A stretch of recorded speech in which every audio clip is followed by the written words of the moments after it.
네, 증시대담입니다. 2분기 들어서 글로벌 증시가 완연한 조정 국면으로 이어가고 있습니다. 지정학적 리스크, 긴축 장기화, 더불어서 빅테크의 변동성이 심해지고 있는 날들인데요. 실적 시즌인 만큼 이 빅테크들의 기업 실적이 주가의 향방을 좌우한다라고 볼 수 있겠습니다. 아쉽게도 ASML이나 TSMC와 같은 빅테크의 실적을 좀 가늠할 수 있는 주변 기업들의 변동성이 더 나타나면서 빅테크까지 흔들렸는데 본격적으로 이번 주는 이제 구글, 메타, 아마존, 마이크로소프트의 실적 발표를 앞두고 있습니다. 주인공들이 힘을 내준다면 또 시장이 안정을 찾겠죠. 실적과 관련된 차트를 보면서 좀 더 이어가 보도록 하겠습니다. 보시는 차트는 이제 M7이라고 하면 아시겠지만 아마존, 마이크로소프트, 테슬라, 애플 등 주요 빅테크 7개의 기업의 실적을 이렇게 나타내고 있습니다. 그리고 좀 진한 녹색으로 표시된 거는 이제 493, 즉 7개의 기업을 S&P 500에서 뺀 그런 실적의 차트라고 보시면 될 텐데요. 이게 전년 대비 그로스입니다. 그래서 이 플러스라고 보여 있는 부분은 전년 대비 이익이 얼마나 증가했냐라는 부분인데요. 1분기 같은 경우에는 한 37% 상승할 것으로 보고 있습니다. 엄청난 그로스이죠. 근데 시장에서는요.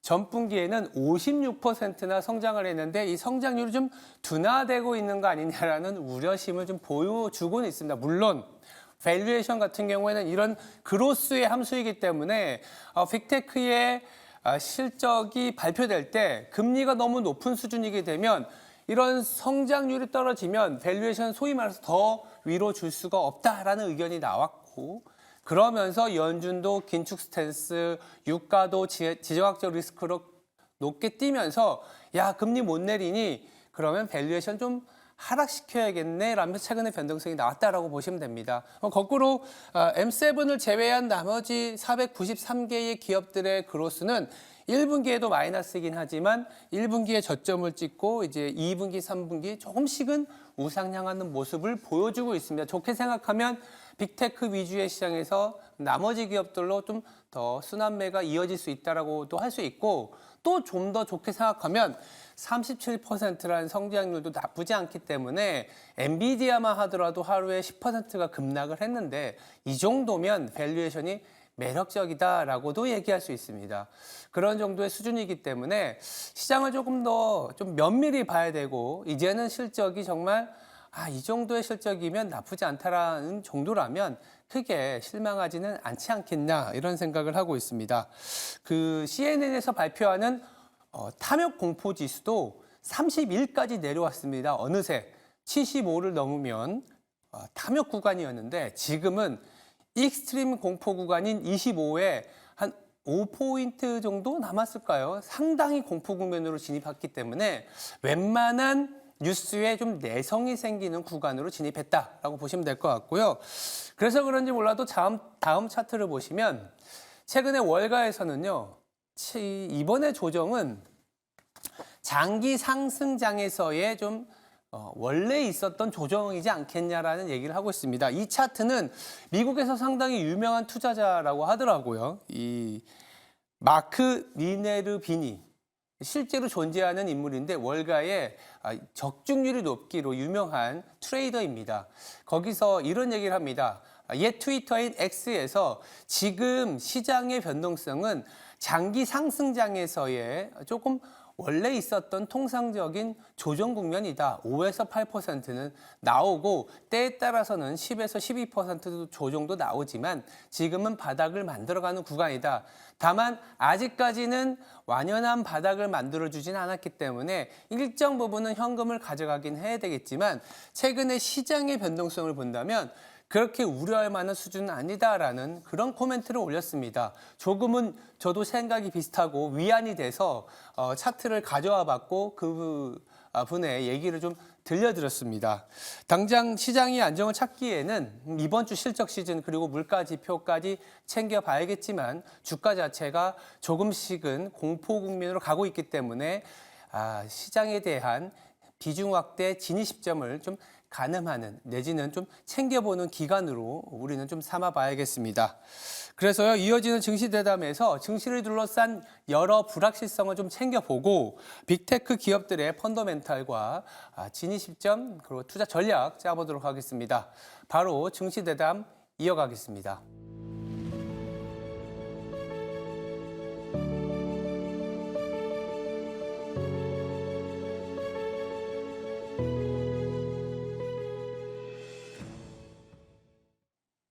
네, 증시대담입니다.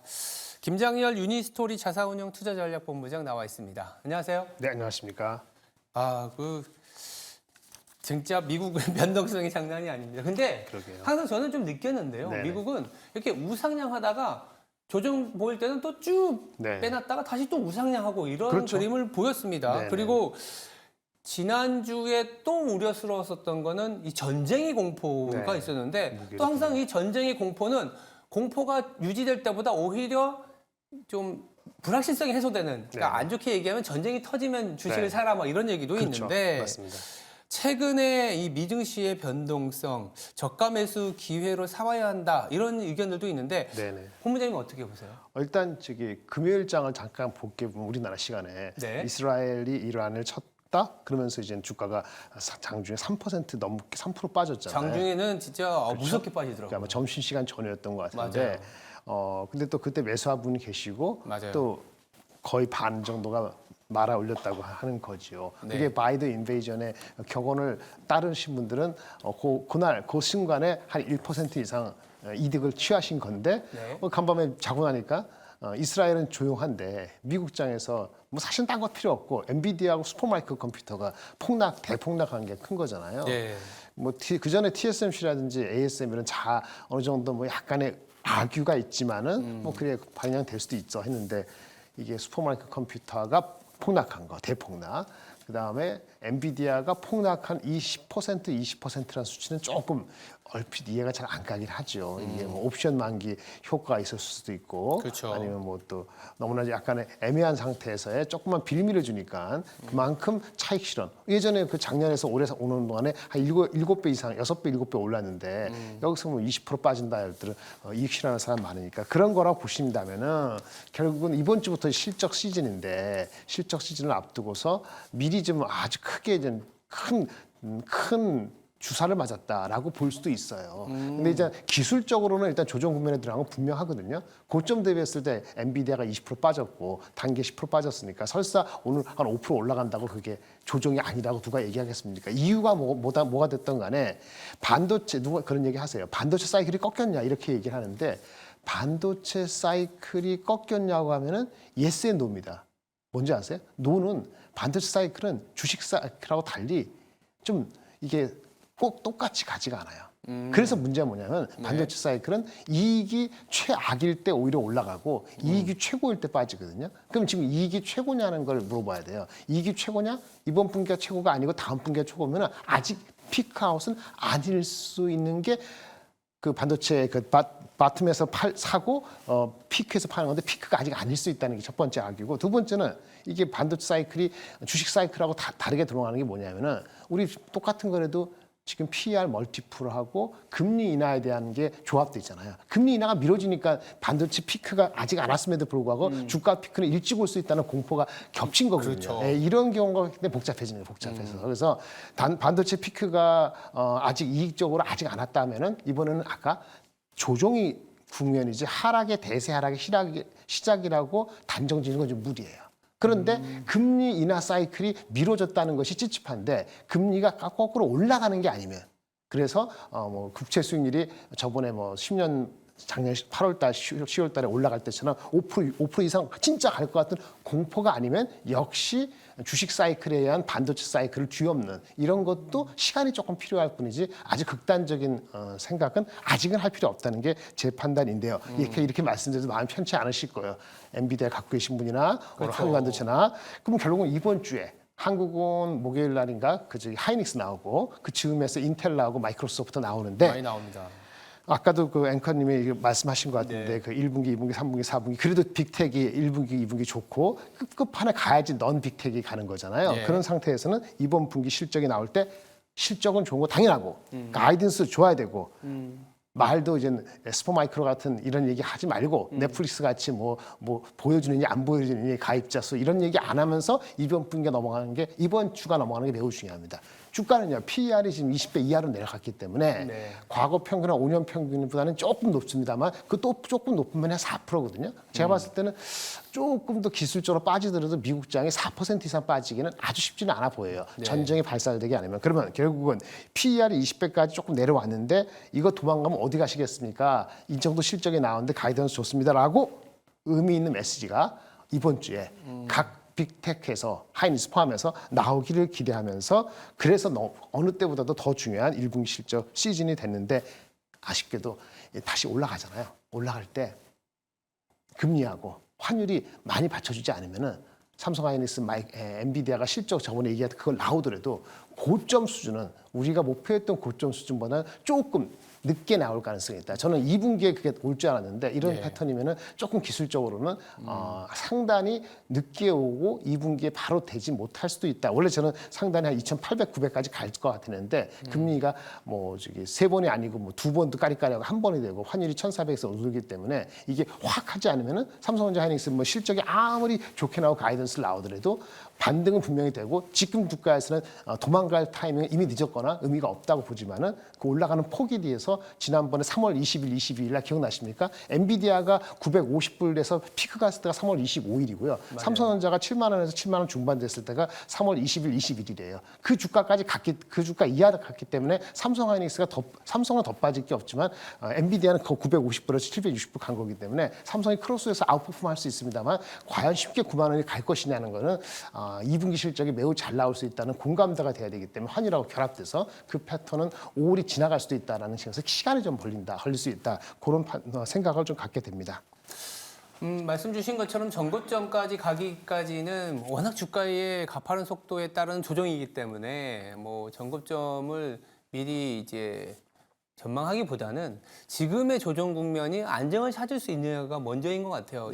지금의 조정 국면이 안정을 찾기 위해서는 또 실적을 봐야 되고 이번 주에 또 실적을 앞두고 미리 좀 선조정 받았다 이렇게 얘기할 수도 있고 그렇죠. 충분히 이번 주 실적이 굉장히 중요할 것 같습니다. 어떻게 바라보고 계세요? 이번 주 아까 말씀드린 뭐 엔비디아는 이제 5월달에 필요 없고 네. 뭐 저기 테슬라는 내일 발표되는 거니까 그 마이너스 테리토리니까 그 뭐 저기 최근에 가격 낮춘 거에 대한 코멘트가 중요한 거지. 테슬라가 마이너스가 이미 38만 대밖에 안 해서 YOY로 8% 빠졌는데 그 뭔 얘기를 하겠습니까? 그렇죠. 2분기 지금 엄청 올라간 데 아니니까. 23일에 이크로가 아니라 마이크로소프트라고 이거 보시면 될 것 같고.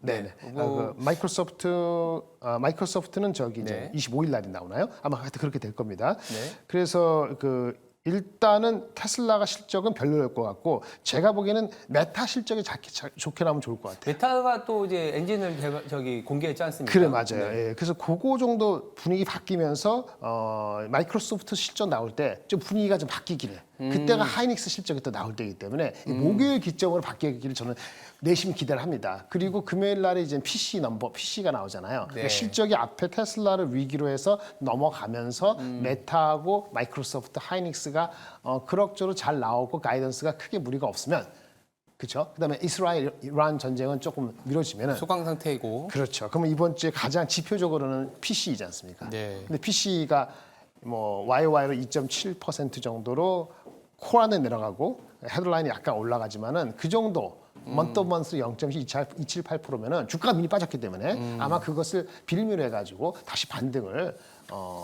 늦어도 한 목요일 금요일을 할 수 있다. 오늘은 일단 빠질 수도 있습니다만 사실은 한국이 금요일 날 그 다이내믹 봤을 때는 전약 후강은 아닐지라도 전약 대비했을 때 후반 쪽은 조금 올라가지 않을까. 그 낙폭을 좀 줄이는 패턴으로 갈 것 같다는 생각이 들어서 일단 예의를 그렇게 주시라고 있고요. 바텀은요, 저는 원래 2,560 정도로 봤기 때문에 금요일 날 2,550 몇까지 빠진 적이 있어요. 오늘도 만약에 그 정도 빠진다면은 아마 저가 매수세력이 좀 들어올 것 지수 자체는. 같아서 주사하는 건데 문제는 올라갈 때 이제는 반도체 이런 데나 IT, AI 이런 쪽에 대한 사이클의 단명 이런 얘기까지 나올 정도면 일단 어떻게 되냐면 단기적으로는 아마도 다른 섹터에 대해서 관심이 있을 거예요. 근데 주말에 무슨 일이 있었냐면은 대한민국에서 여야 다시 뭐 이렇게 협치 비슷하게 해서 만난다 그런 얘기 있지 않습니까? 영수회담 그런 거 보면 기업 밸류업에 대해서 요게 좀 편하다 이렇게 생각할 수도 있고 원자재가 편하다 이렇게 생각할 수 있기 때문에 AI 이런 쪽으로의 중심으로만 반등이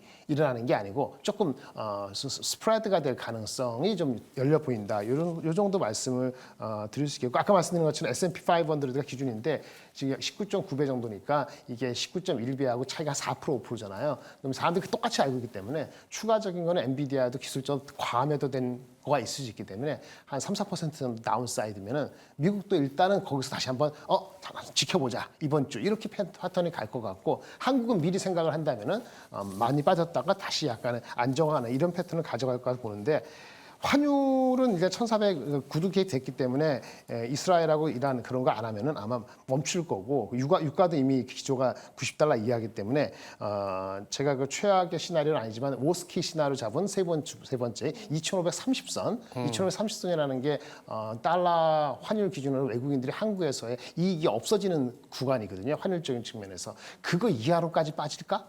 이거는 지금 생각하기 어렵고 만약 그렇게 빠진다면 그는 아주 적극적으로 매수를 태세를 바꾸어도 좋겠다 이런 판단을 갖고 있습니다.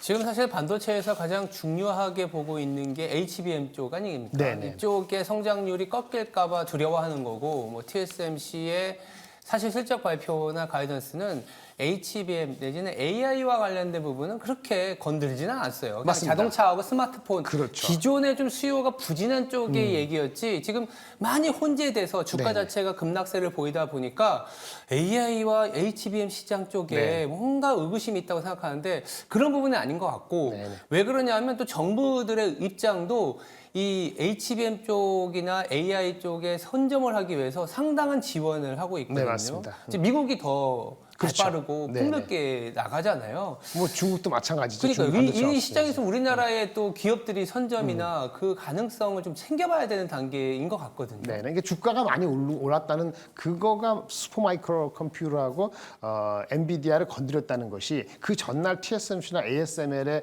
그 약간 아주 편하지만은 않은 그런 코멘트보다는 한 10배 이상의 임팩트를 준 거기 때문에 그게 심적으로 부담되는 거죠. 근데 그게 어떤 증거적으로 그래서 슈퍼마이크로 컴퓨터가 4월 30일 날 엔비디아 이전에 발표되는데 실적에 대한 서프라이즈를 암시하듯이 미리 매출 가이던스를 그 전에 8개 분기에서는 7번 주고 한 번 빼놓고 다 줬는데 한 번 가이던스를 안 준 것이 서프라이즈가 아니었다. 그러니까 서프라이즈가 아닐 것 같다는 건 뭐냐면은 주가가 서프라이즈를 기대해서 상당히 올라왔다고 사람들이 인식하고 있구나. 이게 부담스러운 거거든요. 근데 한국도 미리 조정받은 게 있지 않습니까? 그래서 HBM이 꺾였다는 개념이 아니고 그런 주식에 대한 많은 참여자들이 이미 들어가 있거나 높은 데서 잡았기 때문에 불안 요인이 심리에 있는데 그게 표출됐다.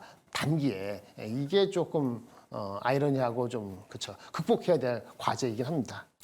알겠습니다. 그러면 이제 좀 저희가 지금까지 얘기했던 거를 정리해서 벌써 이제 5월이 다가오고 있고 5월 하면 항상 증시 변동성이 나타났었던 그러니까 약간 강세장이 아니라 약간 이제 박스피나 약세장일 때 5월만 되면 세린메이가 나오면서 큰 변동성을 보였다라는 투자자들의 네. 약간 걱정거리가 먼저 오는 것 같습니다. 네네. 그래서 우리가 이제 지금부터 증시에 대해서 어떤 섹터, 어떤 비중으로 네네. 포트폴리오를 가져가야 될지 예. 이 부분만 좀 체크해 주시겠어요? 근데 세린매는 끝났고요. 주가가 이미 먼저 조정받았다. 그렇죠. 세린 에이프릴이 됐어요. 그러니까 메이가 리바운드냐? 그러니까 리바운드 인 메이 그냥 스테이 플랫이시야 그래서 옆으로 기느냐 이건 판단만 나와 있습니다. 그 기점은 이번 주 포함 다음 주가 실적 나오고 5일날 FOMC에서 금리 인하는 미뤄졌어. 오케이. 근데 이제 QT에서 뭔가 얘기해주면서 네. 그때까지 매크로적으로 이슈가 안 돼서 환율도 안정화돼서 하면은 아마 지금 이번 주에 바이온 위크니스가 아니라도 사람들은 다시 동참할 가능성이 있기 때문에 네. 이번에는 과거 패턴하고도 다르게 될 것 같고요. 아까 말한 것처럼 리바운드 할 때 어느 주식을 사느냐 그게 문제죠. 네. 한국하고 미국 같은 거에 AI를 살 것이냐.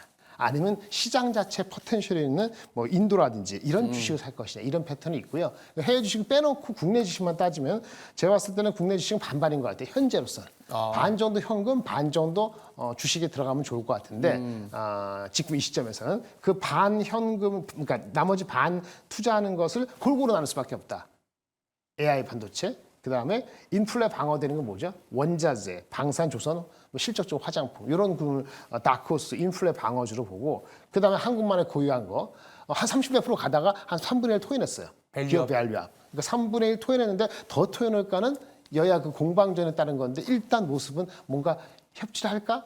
저는 퀘스천이 마크가 아직은 담습니다만 주가가 빠졌기 때문에 은행 자동차 지주 사실은 제가 뭐 AI가 그 여전히 그 투자의 완벽한 우선순위다 또는 기업 밸류업 이제 완벽해 볼 거다 이렇게 말씀드리면 좋겠습니다만 현재 시점에서는 좀 회피성으로 보일 수 있겠습니다만 비등하다. 비등비등하게.